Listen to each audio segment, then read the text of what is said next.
Yesu ashimwe. Ndabasuje mu izina rya Yesu. Tuzamure ibiganza duhoberane mu izina rya Yesu Kristo. Imana ibiduhaye amahirwe, iduhaye umugisha wo kubaho. Muririmbyi yararimbye aravuga ngo ubuzima n'ubwa mbere, feza n'izahabu ni imigisha y'abariho. Kuba uriho ugihumeka ni ubuntu Imana ikugiriye. Imana iguhaye uyu munsi ngo utunganye ibidatunganije, kandi numara gushyika rwose ugeze ku gihagararo cya Kristo, cyangwa se iminsi yawe irangiye, uzagenda.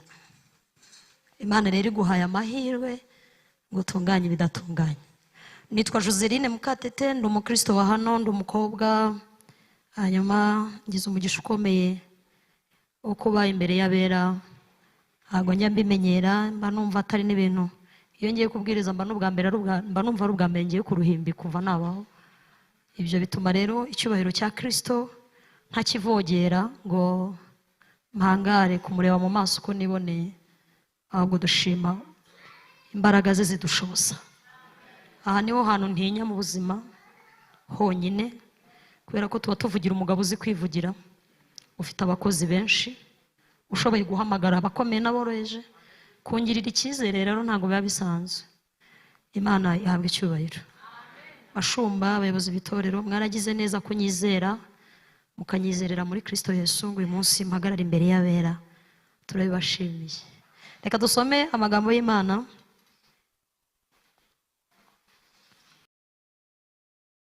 Uko bwanditswe na Yohana 13. Ubutumwa bwiza uko bwanditswe na Yohana 13, igice ni cya 13. Dusome umurongo wa 26.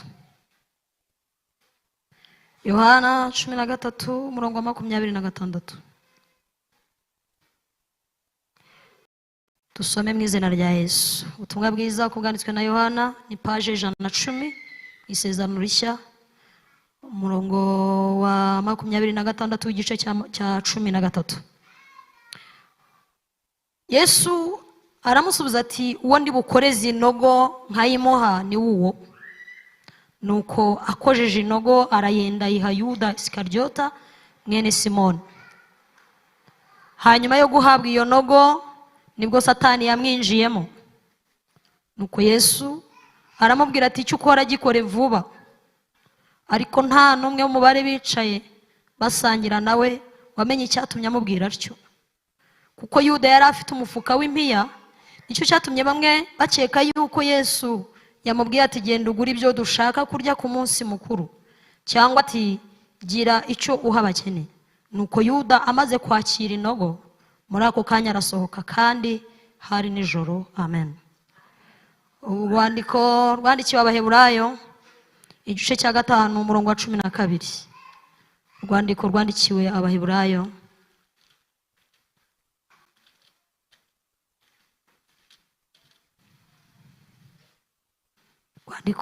Abaheburayo igice cya 5. Dusome duhereye ku murongo, basi twahera kuri 11. Ni page ya 224, isezerano rishya. Abaheburayo igice cya 5 umurongo wa 11. Haravuze ngo tumufiteho byinshi byo kuvugwa kandi biruhije gusobanurwa, kuko mwabaye ibihuri. Kandi nubwo mwari mukwiye kuba bigisha ubu, kuko mumaze igihe kirekire mwiga, dore musigaye mukwiye kongera kwigishwa namwe iby'ishingiro rya mbere ry'ibyavuzwe n'Imana. Kandi mwahindutse abakwiriye kuramizwa amata aho kugaburirwa ibyo kurya bikomeye, kuko unywa amata aba ataraca akenge mu by'ijambo ryo gukiranuka, kuko akiri uruhinja.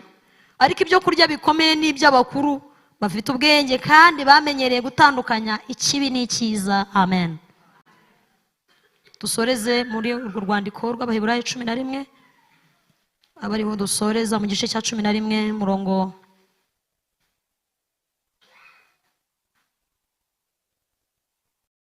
dore ku murongo wa 13. Abaheburayo 11:13 baravuze ngo abo bose bapfuye bakizera batarahabwa ibyasezeranijwe, ahubwo babiruraga bikiri kure cyane bakabyishimira, bakavuga ko ari abashyitsi n'abimukira mu isi. Abavuga batyo baberekana yuko bashaka gakondo. Murongo wa 15 niho nagendereye, babanga iyo baba barakumbuye iyo bavuyemo baba barabonye uburyo bwo gusubirayo. Ariko noneho barashaka gakondo irusha icyo gihugu kuba cyiza ariyo mu ijuru. Nicyo gituma Imana idakorwa n'isoni zo kwitwa Imana yabo, kuko yabiteguriye umudugudu. Amen. Ubu turi kwiherezo ryo mu rubutayu. Hagira umupiyaniste uzancurangire. Gusiganirwa kujya muri gakondo, tuzabonayo za nshuti zacu zimwe zari mu isi, nyuma zigacurikiye zikajya muri gakondo.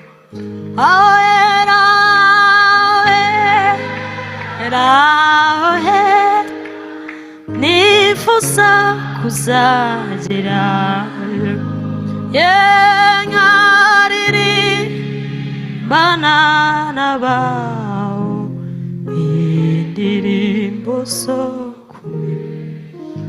bamwe murabo banyamahirwe babaciye ibihanga, abandi barundwa amabuye babateka mu mavuta, babonaga irembo ririha ndetse gutabarwa kwabo uko kwari kubasatiriye cyane. Umukiza bari bakundwa turabana ariko uko tuzasa ni kurerekanwa bene da. Icyakora kurira mwibuke ibyabaye kuba kera, natwe bitugezeho. Umuri yatangiye umurimo, ninayiza usa awera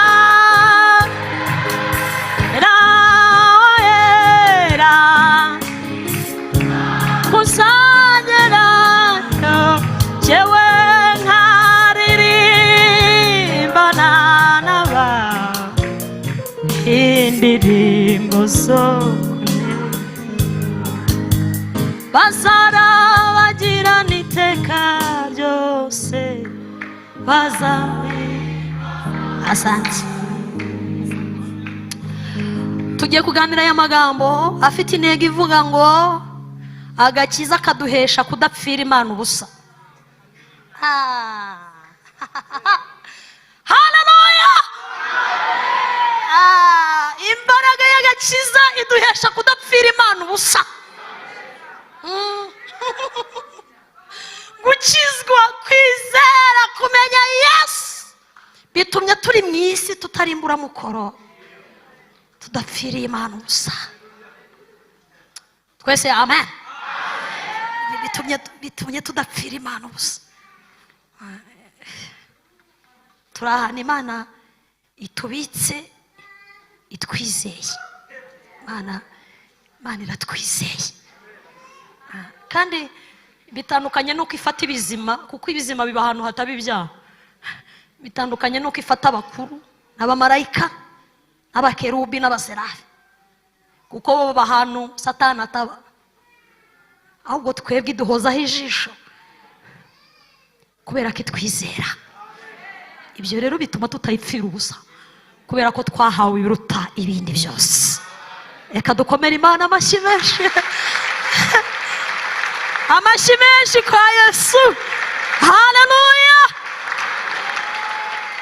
Icyaha kikimara kwinjira mu muntu cyamuhinduye ikintu cyangwa se cyamuhinduye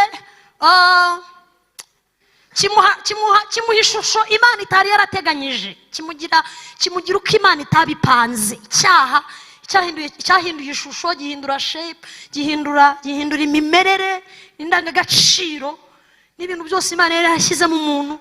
Icyaha kirabidegrada, kirabimanura, kibigira zero. Ariko kuko Imana idatsindwa, ishaka igisubizo byihuse. Munyikirize amen. Imana ibaza Adamu ngo urihe? Yarayibwiye ngo numvishe imirindi yawe, narimenyereye kukumva, ubundi wajya gunsura ngumva nta kibazo mfite. Icyaha gitera isoni. Icyaha gitera isoni. Ucyambara na costume y'500, ariko gitera isoni. Icyaha ucyambara na baza y'400, ariko ukabigenda urashema ufite isoni. Icyaha gitera isoni. Kandi icyaha ikintu nakiboneye ni umutungo wimukanwa, ugitegana igare, ukagitegana moto, ukagitegana indege. Icyaha nta soni kigira. Iyo giteze nacyo uragitegera. Gitera isoni. Umutungo wimukanwa, umugore urakimuhisha, ijuru rikaba rikizi. Mama wakimuhisha, ijuru rikaba rirakizi. Umugabo wakimuhisha, mu ijuru bakaba barabizi. Kandi ikibi cyacyo ntikibora keretse iyo kihanwe neza. Icyaha rero cyatesheje umuntu agaciro, gituma umuntu asa n'ugiye gupfa ubusa. Ariko kuko Imana ari umutunzi w'imbabazi, bereza Imana icyubahiro. Imana kuko ari umutunzi w'imbabazi, ishaka igisubizo byihuse. Ikiza isoni n'ubwambure bwa Adamu.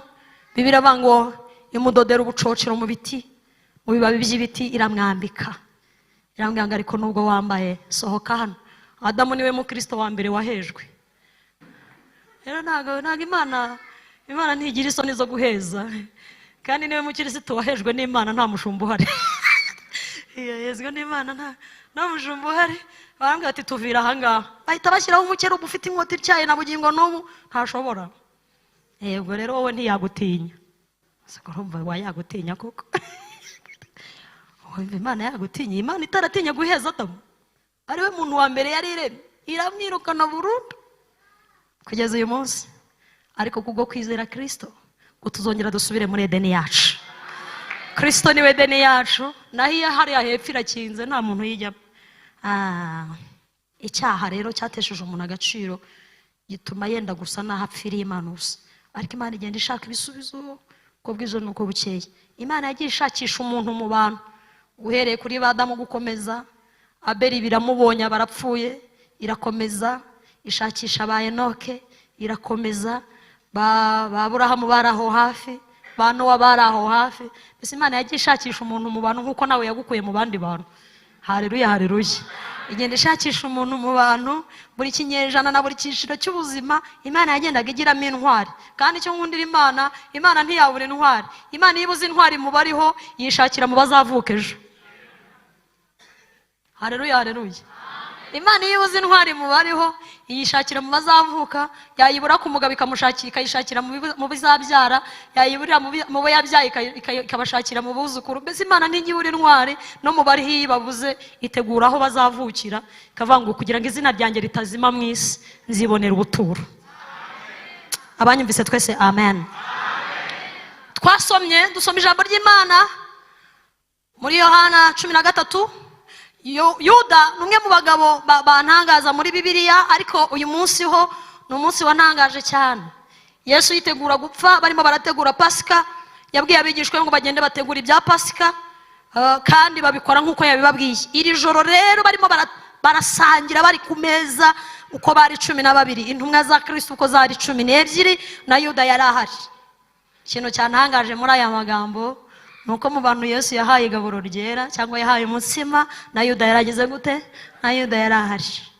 Igitangaje ni nayo babanje ngo bamuha inogo. Yaramaze kubabwira ngo umwe muri mwe ari bungambanire, hanyuma mpemukirwe cyangwa ngirirwe nabi mu maboko y'abagome. Ikintu gitangaje yabwiye abigishwa, arababwira ngo kandi uwo turi bubanze guhuza amaboko kumbe, mwe kumbaza ngo ninde mugenda mwikeka, njye ngira ibanga. Turashimira Yesu ngira ibanga. Ubu hari ibintu Yesu atavugira hano, hari ibintu Yesu atazabwira umugabo wawe humura, ntago azabivuga. Hari ibintu Yesu atabwira umugore wawe humura, ntazabivuga. Agira ibanga, agenda arwaza. Yesu azi kurwaza, agenda arwaza. Arabiceceka rero akareka kuvuga ko wakuyemo inda. Agira ibanga, yakugiriye ibanga, buriya ntago yabivuga. Aravuga ati rero duhuriza amaboko ku mbehe n'uwo nguwo. Ikintu cyantangaje, aravuga ati kandi uwo ndi bukoreze inogo nkamuhereza nawe n'uwo. Muzi ko Yuda yayiriye kandi akayirya ari uwa mbere.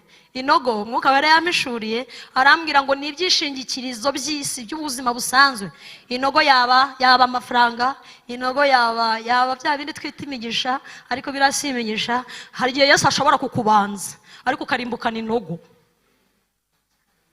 Ntabwo Yesu afite ubwoba bwo kubanza Yuda ngo amuhereze, amuhe visa, amuhe gukora akazi keza, amuhe ofisi nziza. Iyo ni inogo.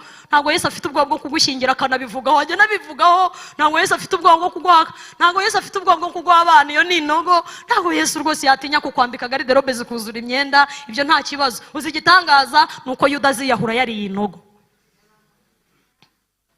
Gupfira Imana ubusa, kumenya Yesu no kumwizera ni ibiduhesha imbaraga zo kunesha Satani, ntabwo ari ibiduhesha kuzura iby'uyu mubiri. Kwizera Yesu si imbaraga ziduhesha kugira izina rikomeye, si imbaraga ziduhesha kugira ibifatika by'uyu bugingo, ahubwo kwizera ni imbaraga ziduhesha guhagarara imbere y'icyaha Imana ntikorwe n'isoni kandi duhari.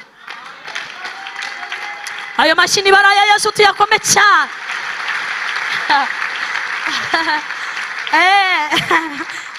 Ubwo buzima rero butuma tudapfira Imana ubusa. Nukubona Yosefu ahagaze imbere y'umugore bari bonyine mu cyumba, akamubwira ngo njyewe sinshobora. Muka Potifari ati urabikora. Yosefu ati sinshobora. Imana ntishobora kubura icyubahiro ndi muri iki cyumba. Ubwo nibwo buzima bugaragaza umuntu utarimo gupfira Imana ubusa. Uguhagarara imbere y'icyaha ukaganira nacyo, ukakibwira ngo ngende umukristo, nzahora ndiwe mu bintu byose ngeze ku gupfa. Ubwo nibwo buzima budapfiriye Imana ubusa. Hari abantu Umwuka Wera rero yagiye mpishurira babayeho mu binyejana byabo muri Bibiliya, ariko bapfira Imana ubusa, bapfira n'abantu ubusa. Mwari muzi ko ipfiriye Imana ubusa n'abantu baba bamaze kubapfira ubusa already.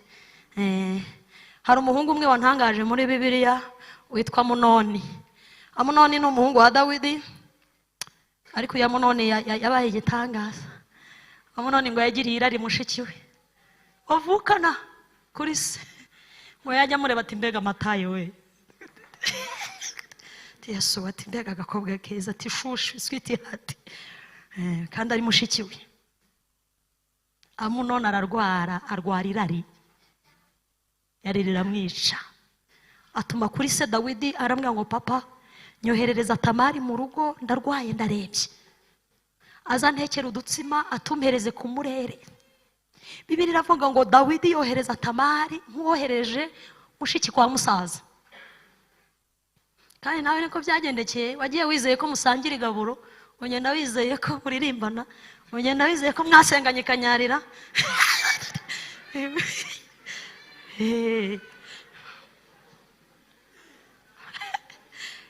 Dawidi rero aramubwira ati mukobwa mwiza, ihute utegurire musaza wawe adapfa.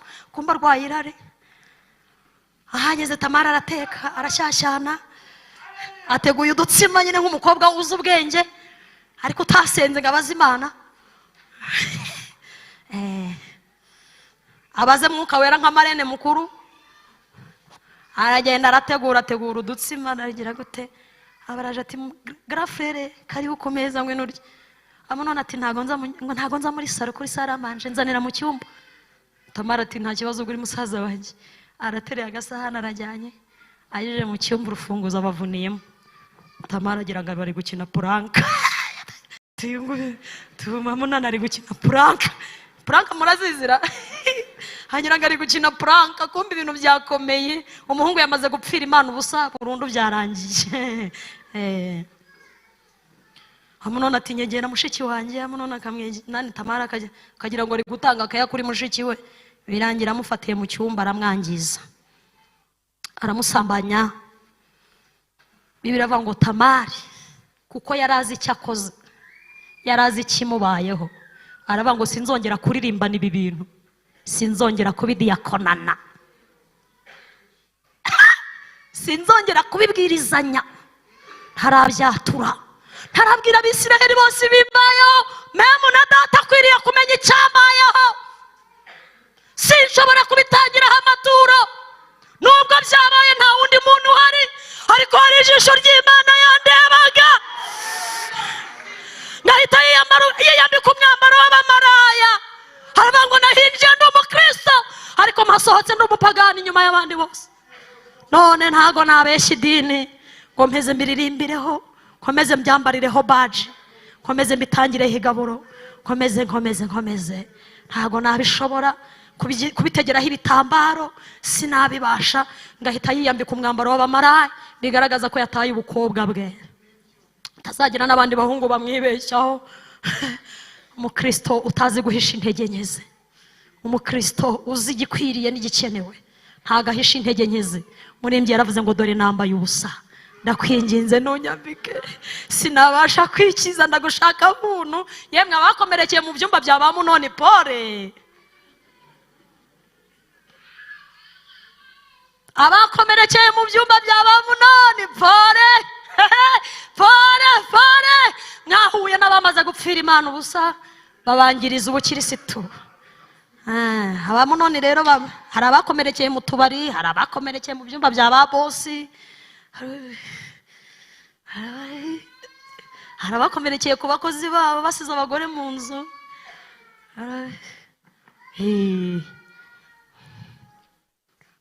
Ariko icyiza cya Tamari nuko atazi kwishushanya. Nshimiye Tamari muri iri teraniro rwose, ni umukobwa mwiza uzi icyo Yesu akeneye. Bibiliya ivuga ngo iki? Iravuga ngo musaza wundi wa Tamari witwaga Abusalomu ngo amenye ibyabaye kuri mushiki we, abwira Sara ati papa ndashaka kunyoherereza Munoni tujye gukemura ubwoya bw'intama. Kumbe ngo yashakaga kwihorera. Icyaha kigira amashami kandi kirahanda nk'amahwa. Ugikora uyu munsi ukagira ngo ntikizabyara, kirabyara.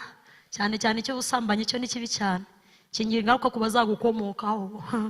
Hari igihe ugira ngo Imana yarabyihoreye, ariko iyo kitihanwe neza kigira ingaruka nyinshi. Niyo mpamvu abana benshi batakibana na base kubera amadivorce, ni ukubera ibyaha bimwe na bimwe bibera mu ngo.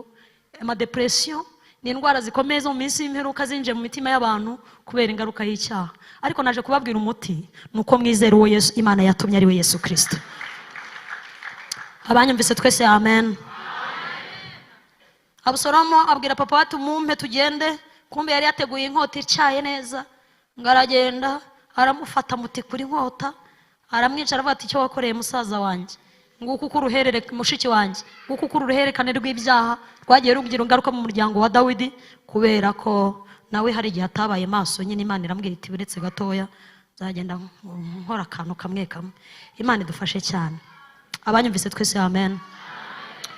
Hari abandi bantu bari muri Bibiliya bantangaje mu isezerano rishya, nabo Paulo yabavuzeho ibintu bikomeye cyane. Natinye uwitwa Himenayo na Fileto. Himenayo na Fileto ngo bari abantu baba mu itorero kandi ngo ntibasibaga amateraniro, ariko iyo amateraniro yarangiraga ngo babwiraga abakirisitu bati ibyo Paulo ababwira arabeshya. Atura n'umuteka mutwe. Himenayo na Fileto ngo bagiraga amagambo aryanye nk'ibisebe, ngo barabaga bakubwiraga kubw'izina. Ariko rero abo habina habo ntabo hagati ibintu Paulo arimo kuvuga n'imiteka mutwe. Himenayo na Fileto ngo bagiraga amagambo aryana nk'ibisebe. Bene abo rero Imana iduturanya nabo ngo badukube. Bafite umwuka wa Himenayo na Fileto. Ni abantu bari aho gusa, ni abakozi b'Imana ariko bo mu bundi buryo, bari negative. Ibintu byose nta kintu na kimwe bashima, bareba inenge gusa, babona ibitagenda. Nabo bari aho gusa bakontorora, bati yari yambaye gute, yasaga gute, yari yabiteye gute. Bafite umwuka wa Himenayo. Ni abantu batabona ibyiza kandi bakoresha amagambo aryana ngo nk'igisebe. Paulo yabivuze neza ngo ni abantu ngo bakoresha amagambo aryana nk'igisebe, bapfiriye Imana ubusa kandi ntibava mu itorero bagumamo. Muzahura rero gutikura gukubita ikijambo wumva uraserereye, wumva iserere iraje ubura kugira, ariko kuko wahamagawe n'Imana niyo mpamvu gicumba, niyo mpamvu kigenda, niyo mpamvu kiriho, niyo mpamvu kiririmba, niyo mpamvu gikomeye, nuko wakomejwe mbere yabo.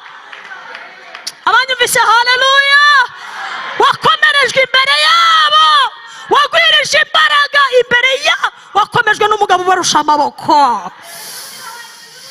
Himenayo na Fileto rero bagira ibintu by'ibihosho kigukubita ukavuga uti sinzagaruka, ariko waryama umwuka wera akakwita ati soberayo. Uzi kurarana na Himenayo mu cyumba kandi utari bumusezerere, waramukoye mwarasezeranye ivangamutungo, muri kumwe mu nzu, umbwira uti shu, akabwira ati ewe uti beti bese biki kubana na Himenayo mu nzu. Ahubwo turi mwiza, ati ndi mwiza wa hehe, tiwambaye neza, ati ndamaze kubana na Himenayo ni umuntu w'umunegativiste gusa, ubona ibibi gusa. Uzi kugira umugore ufite umwuka wa Himenayo? Uzi kugira umugabo ufite umwuka wa Himenayo? Imana ibarinde, ibahera imbaraga imbere y'abo bagabo bakomeye bafite amagambo aryana. Imana ibafashe cyane. Narivuze ngo Imana ibafashe cyane. Abo rero baba mu makorari yo muri Amerika y'Amajyepfo, baba hose, ntaho Satani afite aba agent impande zose, ariko Imana ibahereza imbaraga zo kunesha. Narivuze ngo Imana ibahereza imbaraga zo kunesha.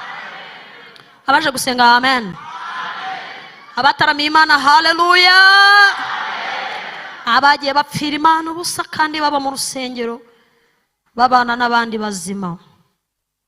Hanyuma twasomye irindi jambo rivuga ngo ukurikije igihe mumaze mwiga, uwandikiye Abaheburayo niko yababwiye, ukurikije iminsi mumaze muririmba, ukurikije iminsi mumaze muri ADPR, ukurikije iminsi mumaze mu matorero y'iwanyu, ngo mwarimu kuba mukwiriye kuba mugeze ku gihagararo cyiza cya Kristo cyo kubwira abandi, mukababwira iby'Imana yabakoreye muri Kristo Yesu. Apana imyenda wa, apana inkweto, apana umugabo, apana umugore, apana visa, apana amafaranga. Aho mu iteraniro rya mbere nababwiye ngo Yesu ntasa n'amafaranga. Oya, ari ibyo inote bazihinduranya buri munsi. Ntago Yesu asa n'amafaranga. Uyu munsi ifaranga riba ryazamutse, ejo ryamanutse, kuko Yesu adahinduka. Uko yari kera na n'uyu munsi niko ari. Abanyumvise twese haleluya. Yesu ntago asa na visa ijya muri Amerika, kuko muri Amerika bishobora kwanga. Yesu ntasa, nta kintu asa nacyo, arihariye, afite umwimerere we, ntawe basa, nawe bameze kimwe. Niba ari kubyemera tumukomera amashyi. Arihariye, ni mwiza, haleluya, ntawe basa, hasa na shushu bena, ntago basa, ntago bahuye. Rero umwanditsi yababwiye ngo ukurikije iminsi mumaranya nawe, mwari mukwiye kuba muri abigisha beza, bigisha abandi by'umusaraba kandi bakabereka uko kujya mu ijuru bimeze. Aravuze ngo ariko igitangaje ngo nuko namwe mukwiriye kuramizwa amata. Mu isi y'umwuka harabana Imana ibona ikababona bambaye pamperisi, ikavuga ati ariko se ubu koko navuze mu isi y'umwuka kandi mu isi bakomerwa amashyi. Iyo umubonye agenda uravuga uti dore ngo yarahanyuze. Hari imyuka ine Yesu yahanganye nayo mu gihe cye akiri mu isi, ariko kuko yari Imana yuzuye umwuka wera yaranesheje, byatumye anesha. Nari nabwiye abo mu iteraniro rya mbere iyo myuka ine ndayivuga. Ibyiciro bine Yesu yahanganye nabyo, byatumye abona ko akwiriye gusenga kandi ari Imana yambaye no gukomera. Umwuka wa mbere ni umwuka w'abanditsi. Umwuka w'abanditsi ni abantu bari abanyedini, aba ngo bari bashinzwe kureba ibitagenda neza no gutegera abandi ku bitagenze neza. Abanditsi bati harya buriya yarahagaze gute? Umwuka w'abanditsi ni abantu bareba ibitagenda neza kandi bemera cyangwa bizera gukirishwa inyuguti, kandi Pawulo yaravuze ngo inyuguti ntikiza ahubwo umwuka niwe ukiza. Abanyumvise haleluya. Babika inyuguti nyinshi mu mutwe, bazi nuko bikurikirana, ariko umwuka w'inyuguti ntukiza ahubwo hakiza umwuka. Umwuka niwe ukiza. Rero uyu mwuka w'abanditsi bari abanyedini beza bashinzwe kugenzura no kureba neza uko ibintu biri kugenda kandi bakabigenzuza ubwenge. Umwuka wa kabiri Yesu yahanganye nabo ni umwuka w'abasadukayo. Abasadukayo bo bagabaga mu itorero cyangwa baba mu idini ngo bari abatunzi mu by'ubu bugingo, nyine bari abantu bafite ifaranga. Bene abo ngabo kubavugaho ntibikunda. Kandi ari uzubaka urusengero muri Amerika ntabwo bikunda. Umwuka w'abasadukayo ni abantu nyine baba bafite ibintu by'ibibaraga bya hano ku ikofi. Ntabwo bene ukuboko no kumuhagarika ntibikunda, barakomeza ariko bibera muri Amerika y'Amajyepfo. Umwuka w'abasadukayo rero ni abatunzi mu by'ubuzima, ariko tutirengagije ko hari n'abo Imana yabihaye ngo bakomeze umurimo, bakora imirimo yose y'umwami. Ariko umwuka w'abasadukayo ni abantu badaca bugufi bitwaje ibyo bafite, bumva ibyaha byabo bazabitwikiriza amafaranga bagahinguka imbere y'ururembo. Haravuga ati njye mfite miliyoni yanjye ntacyo nzaba. Ariko reka mbabwize ukuri, nta mafaranga akuraho icyaha, amaraso niyo akuraho icyaha. Umwuka w'abasadukayo rero Yesu yahanganye nawo cyane, ariko abo ngabo ni abakire mu by'ubugingo cyangwa iby'uyu mubiri, ariko bakaba bakene mu mwuka. Ni abakire mu by'ubuzima, ariko bakaba bakene mu by'umwuka. Imana iduha ubukire, iduhe n'amafaranga, ariko tube n'abakire mu by'umwuka. Abanyumvise twese amen. Umwuka wa gatatu ni umwuka w'abafarisayo. Abafarisayo bo ni igitangaza. Ntabwo umufarisayo wamuhishurirwa utasenze, ushobora, kuko afite ibimenyetso nka 99.9 bimwerekana ko ari umukirisitu. Icya mbere, yambara imyenda iriho amategeko yose. Ntukice, ntukibe, ntugasambane. Umufarisayo rero ntahatandukaniye n'umwadeperi wambara amajipo maremare n'ibitambaro akavuga ati buriya mushumba ndamwemeje. Ntushobora kubimenya keretse Imana yaguhaye andi maso y'imbere, nibwo wahishurirwa umwuka w'umufarisayo. We ni mubi kurusha n'aba basadukayo, ni na mubi kurusha abanditsi, kubera ko agaragaza imirimo yo kwera ariko ahakana imbaraga. Kumusanga mu kabari arimo arinywera, kumusanga mu bigurupe by'abantu runaka, nyine ariko iyo agarutse. Nasomye agatabo k'umugenzi kavuga umugabo witwa Magambo. Umugabo witwa nde? Umugabo witwa Magambo niwe mugabo natinye mu gatabo kose k'umugenzi. Ngiye ari kure y'iwabo ngabasa neza we, ngabora umugabo mwiza, ngo wamwumva avuga. Kure y'iwabo ni hehe? Ni ku Ruhimbi. Kure y'iwabo ni hano ku Gatuti. Umubonye abyina, umubonye aririmba, umubonye abwesha ati ngiye gusenga mu Gatenga, wavuga uti dore Magambo mu mugabo mwiza, dore ukuntu ameze. Umubonye afite Bibiliya, wavuga uti dore umugabo. Ariko ngo kure y'iwabo ni hagaragaza iby'agakiza. Ngo ariko uko warushagaho kumwegera, ukurushaho kumwegera, ngo ubwiza bw'Imana bugenda bumuvaho buhoro, ukumwegera. Ubuntu bw'Imana usanga ntabwo icyakora azi kubivuga cyane, ariko ntazi kubikora cyane. Uyu rero uyu mwuka w'abafarisayo ni abantu badakurwa ku ijambo, kandi bazi imihango yose n'imigenzo y'idini. Bene aba bisaba amaso y'umwuka kugira ngo bamenye, bisaba n'amatwi yo kubumva kugira ngo bumve neza. Imana idufashe mu izina rya Yesu. Nari mvuze ngo Imana idufashe mu izina rya Yesu. Munyikirize haleluya.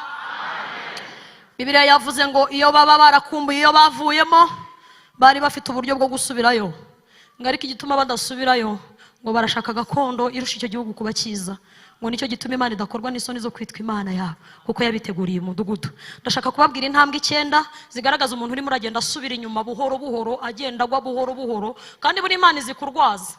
Imana n'umurwaza mwiza, ko na Yesu yaciye umugani muri Luka 10, aravuga ngo uyu muntu nubwo arwaye bamukubitiye mu nzira, mumumera icumbi, mumucumbikire, mumwomore n'amavuta yerayo na vino, hanyuma kuko ndi umurwaza mwiza, igihe nigishira nkagaruka nzaguhemba idanari 2, arizo zivuga isezerano rishya n'isezerano rya kera. Imana yikurwarije mu itangiriro bikanga, ikurwariza mu kuva, yakurwariza mu kuva byakanga ikajya muri Matayo. Mbese Imana ifite ibintu birwaza abantu. Hanyuma rero hari intambwe 9 zigaragaza umuntu ugenda usubira inyuma buhoro, iby'agakiza bigenda bimubihira. Intambwe ya mbere ni ukwiyibagiza no kwirengagiza iby'Imana, no kwiyibagiza urupfu no kuzacirwaho iteka. No kubyumva ukumva ni ibintu biri aho gusa. Yeraya yaririmbye ngo Yesu ngo ni intare yo kwa Yuda ni intare yo kwa Yuda. Buriya Yesu agira ibihande bibiri bikomeye bimuriho bikomeye cyane. Ni umwana w'intama akaba n'intare. Haleluya. Agira ibice bibiri bikomeye bimugaragaza imbaraga ze n'ubwiza bwe no gukomera kwe. Ni umwana w'intama akaba n'intare. Yabanje kwihishura nk'umwana w'intama ariko azagaruka ari intare. Ibyo bintu byose mujye mubimenya. Rero hari abantu birengagiza bakiyobagiza bakibwira ko urupfu no gucirwa iteka bitazabaho. Nubona utangiye gutekereza gutyo wumva ntacyo bikubwiye kurimbuka, wumva kujya mu ijuru ari ibintu byaho gusa by'abantu batize badasobanutse, cyangwa wumva ari ibintu uzategura ejo. Iyo ni intambwe ya mbere ikwereka kuri murasubira inyuma. Icya kabiri, intambwe ya kabiri umuntu atera akaba arimo arasubira inyuma, ni ukureka gukora ibikwiriye buhoro buhoro. Ubuzima bw'umukristo ni ukureka gukora ibigukwiriye kandi uri umukristo. Urugero, gusenga, gusoma ijambo ry'Imana, kwirinda no kuba maso n'ibindi. Nkuko Pawulo yabibwiye Abagalatiya mu gice cya 5 ko imirimo y'umwuka ikwiriye kugaragara ku bizera Imana bose. Igihe rero uzabona gusoma ijambo ry'Imana umwanya munini umara kuri Facebook, umara kuri Twitter na YouTube, urimo urareba abasambanyi bo muri Amerika y'Amajyepfo n'ay'Amajyaruguru, uwo mwanya umara udaha Yesu umwanya ngo usome ijambo ry'Imana, ni intambwe nziza cyane yerekana ubuzima bw'umukristo ugenda asubira inyuma. Kuko ukunda ni uha umwanya. Niba ukunda Yesu uzamuha umwanya, ariko niba ukunda iby'isi nabyo biha umwanya. Abaje gusenga amen. Minota irangendanye we. Ibindi ndabivuga mu rya gatatu. Hari abo mu iteraniro rya mbere nababwiye mu Kristo namwizerwa bageze mu isoko mburamumaro, ngo basanze ari isoko rikomeye ryashyizweho n'umugabo witwaga Berizeburi. Uyu Berizeburi ngo yateguye iri soko arishyira mu nzira hagati aho abagenzi bajya mu ijuru banyura, kugira ngo rihinduke umutego aho abagenzi bazagera bagura ibyo muri iryo soko bakahananirirwa cyangwa se bakahacogorera. Mu Kristo namwizerwa bahageze ngo bari bafite ibintu bitatu bibatandukanye n'ibyo abo muri iryo soko. Munyikirize haleluya. Icyambere ngo bari bambaye imyenda idasa n'abo muri iryo guriro. Bari bambaye gukiranuka, mwambaro wo gukiranuka niwo udutandukanya n'isi. Ngo bari bambaye gukiranuka. Icya kabiri ngo bari barashyizweho ikimenyetso mu ruhanga, ariwo mwuka wera ubibutsa ibyo Yesu yavuze. Imana ihabwa icyubahiro. Umwuka wera akabwira ngo ibi biragurwa ibi ntibigurwa. Icya gatatu ngo bagiraga imvugo itandukanye n'iyabo muri iryo soko, ngo bituma abo muri iryo soko babariza ngo abagabo ko badasa natwe, ko batameze nkatwe nabahe. Ngo bakajya babajya inyuma akabwira ngo turagurisha kandi hano tugurishiriza ubuntu, gukina ibisoro ni ubuntu, gukina amakarita ni ubuntu, kureba umupira ni ubuntu. Ibyo ni ibintu bitinze abantu mu isoko mburamumaro, abantu bakaburira Yesu umwanya kandi Yesu atarababuriye umwanya. Ariko mu Kristo namwizerwa barabwa ngo twe ntago duhaha ikindi muri iri soko, turahaha ukuri. Torero munyikirize amen. Kuri YouTube ujye uhaha ukuri, kuri Facebook ujye uhaha ukuri, kuri WhatsApp ujye uhaha ukuri. Mu minsi ishize umuntu umwe yari ifotoje ngo agiye koherereza Shushu B muri Amerika. Abantu bamwe bari bamaze iminsi basenga Imana ibabwiye iti ngiye gusebya umuntu. Kandi hari abantu batajya bizera ko Imana ibyo bintu yabikora. Imana irabwiye iti nzasebya umuntu hano. Yifata video ari muri douche yoherereza Shushu B. Arangije aho kohereza Shushu B yohereza ku rubuga rwa Korali. Isoko ririmo riragurisha, ariko abagenzi nubwo baba ari abaswa. Haleluya. Abagenzi nubwo baba ari abaswa, niko Yesaya yahanuye. Yaravuze ngo hazaba inzira nyabagendwa izitwa inzira yo kwera no gukiranuka. Abagenzi naho baba ari abaswa ntago basayiyoba, ntibasayiyoba. Nafashijwe cyane. Abagenzi naho baba ari abaswa ntibasayiyoba, ntibasayiyoba. Izaba inzira yo kwera no gukiranuka. Imana ihabwa icyubahiro, Imana ihabwa icyubahiro. Duhereze Imana icyubahiro. Abagenzi naho baba ari abaswa ntago basayiyoba. izitwa inzira yo kwera, izitwa inzira yo kwera. Abagenzi ntaho baba barabuzwe ko basayo. Icyo nkundira abarokore rero, baratangira barohererezanya bati mu izina rya Yesu, bati uyu muntu sinunakara, undi ati toka shitani, ati mu izina rya Yesu ndashwiragiza ndamanyagura dayimoni toka. Ababyeyi bakuze batangira kwifata gutya, bagashyiraho utuyemoji tumeze ukunguka ati mu izina rya Yesu toka shitani. Babohereje perezida ati bamenye ibyo baye, ati ntago nari narebye, ati nyarukira ku rubuga urebe. Abahanga bahita bohereza inbox bati turashize, bati si uyu muntu si runaka. Isoko mburamumaro riracuruza. Ariko hari akantu nakunze ngo mukristo na mwizerwa bakoze, erayo munyikirize haleluya. Akantu mukristo na mwizerwa bakoze ngo kugira ngo badakomeza kumva ayo majwi, ngo bashyize intoki mu matwi bakajya bagenda baririmba ngo bugingo budashira, bugingo budashira, bugingo budashira, bugingo budashira, haleluya. Bagenda bavuga ngo bugingo budashira. Uwabatinyutse ishyaka naza umwana uwo nguwo ntacyo hayiwe iyo migani yo guca mu nzira hijyamo. Ayiwe namwe mwafashijwe n'ukuri, yemwe iminota yanjye ndanye, izi ngingo 9 nari kuzivuga ariko none iminota iramfashe, kandi ni byiza ko twubahiriza gahunda. Ariko icya gatatu, intambwe ya gatatu igaragaza ubuzima bw'umukristo ugenda asubira inyuma buhoro, ni ukwihunza abakristo bakijijwe by'ukuri. Kubihunza murabyumva? Ni ukwihunza buhoro, utangira ushyiraho ingoyi nk'izipusi, utangira wirebesha ukuntu ukavuga ADEPR irakabya sha, ADEPR iratuvogera ariko iranatunaniza. Utangira usubira inyuma uzamura gato, ukomeza ujya inyuma, ejo ukagenda ugashyiraho iya netre, ejo ukagenda. Ariko abiwacu nibo ndi kubwira, abahandi nta kibazo. Buri muntu mwitora abwejejwe. Ntago njya nigisha imihango y'idini rwose, ndimo ndabwira abiwacu. Nyine utangira buhoro ubyihunza, buhoro usubira inyuma, buhoro unyereza ugashyiramo agaproduit gake. Ndimo ndabwira abiwacu ntago abahandi ntacyo, mugende mwerezwe iwanyu. Hanyuma ugatangira buhoro buhoro buhoro buhoro wihunza iby'abakristo, wihunza ibya Kristo. Kandi uko bigenda gutyo kwihangana kurashira, kwirinda bigashira, amagambo akaba arinjiye, imbuto z'umwuka zikagenda zigukokokaho, bikarangira ukoze ibyaha nk'iby'abapagani bagira gute, nk'iby'abapagani bakora. Ni ukwihunza ubuzima bw'abakijijwe by'ukuri. Bariya barakabya, batugendaho, baratuvogera, baratumenyera, ariko iby'umwuka ahamya nibyo by'ukuri, kuko amahame y'umwuka aruta amahame y'idini. Abanyumvise haleluya.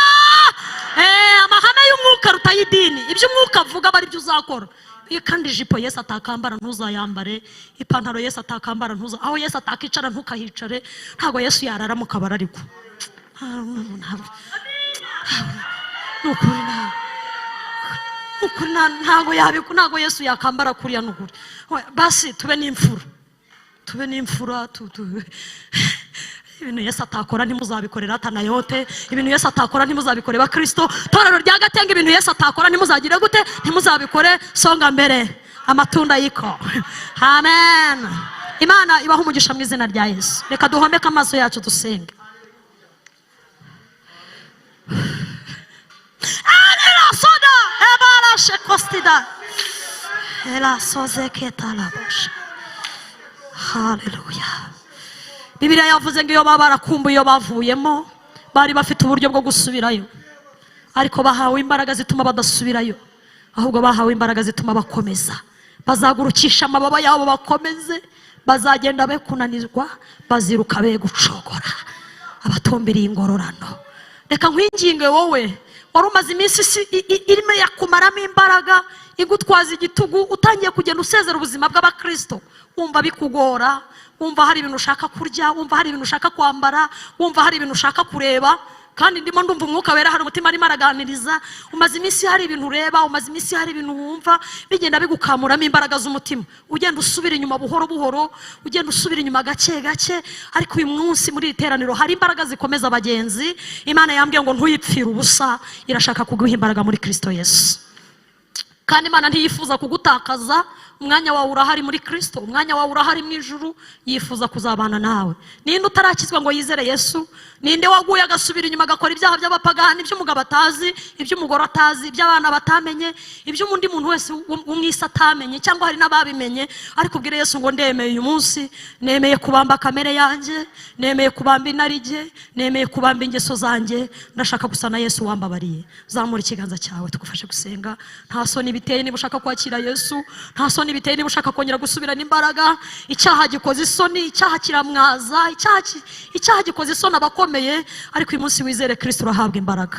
Urabura umukobwa, urabura umusore, urabura umugabo, urabura umumama, nta soni biteye kwegera intebe y'ubuntu udatinya. Kristo yaraje ngo twakire imbabazi, Yesu yaraje ngo duhabwe ubugingo. Uyu munsi rwose Kristo arashaka kukwihera imbaraga. Iyizire rega, ngwino wowe wazamuye ikiganza, iyizire mama, iyizire. Ibyaha bikoze isoni, yewe ibyaha bikoze isoni, ibyaha bituma umuntu atagira agaciro, ariko Yesu arashaka gutanga agaciro muri iri teraniro. Hari abantu bagutesheje agaciro bagukoresha ibyaha, hari umukoresha wawe wagutesheje agaciro, cyangwa wabakure mbese ibyaha byagiye binyura mu madirishya menshi birakwinjirana, ariko iyizire Yesu arashaka kuguha imbaraga. Iyizire Yesu arashaka kuguha imbaraga, uneshe kunywa inzoga, uneshe ubusambanyi. Barabazamuye ibiganza mubafashe.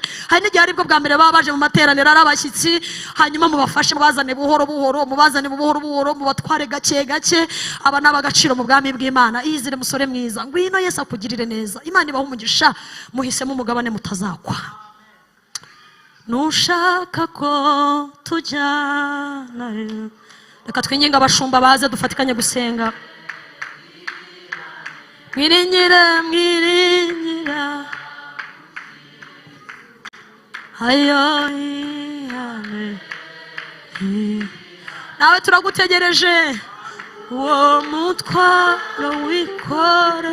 Nawe turagushaka, ngwino Yesu aragukumbuye, ngwino turagushaka, ngwino turagukeneye muri Kristo, ngwino tuzabane mu ijuru. Wihane,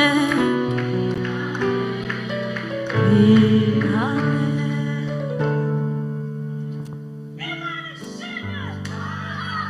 Kambasabe muhe Yesu amashyi menshi ku bwa bene data ahaye ubuzima aba bararokotse, aba baronse ubugingo muri Kristo. Turagushimira mwami wacu Yesu Kristo, dushimiye izina ryawe ryiza. Imirimo yawe irakomeje na bugingo n'ubu, uracyazenguruka mu materaniro uhereza abana agakiza n'ubuzima. Uracyafitiye itorero imbabazi, uracyadusura ukatumenyesha icyo dushakaho. Turagushimiye, turagushimiye kandi turagushima. Ngaba bene data n'abashiki bacu bahagurutse, bahagurukijwe n'imitima yabo bemeje Mwuka Wera bagendera bibutsa ko ari abanyabyaha, bafashe icyemezo cyo gukizwa, bafashe icyemezo cyo guhindukira. Natwe turabasabiye, turabingingira Imana Data, maraso ya Yesu abezeho ibyaha n'ibicumuro, ababoneza batunganye rwose, kugira ngo uhereye umunsi mazina yabo yandikwe mu gitabo cy'ubugingo, bahabwe imbaraga zo kunesha, bahabwe imbaraga zo gutsinda Satani n'ibyaha, bahabwe imbaraga zo kugira ubuzima muri Kristo. Ubaha umugisha, ubaha amaboko meza, ubaha icyerekezo cy'ubuzima, ubabera amaboko, ubabera imbaraga, ubahindukira intwari, ubereka ikimenyetso cy'ibyiza, cyubahiro kibi cyawe. Urakoze, turagushimiye ku ijambo ryawe rigize imbaraga n'ububasha mu mitima yabo. Niwe ntwari yo kwizerwa, nibagushikamishije umutima, kandi natwe turabasabiye ngo uhereye none ntibakongere gutsindwa n'ibyaha, bahinduka abanyembaraga, babashe kunesha. Cyubahiro kibi cy'Imana yacu tubisabye twizeye izina rya Yesu. Muhaguruke gatoya. Uyu mupapa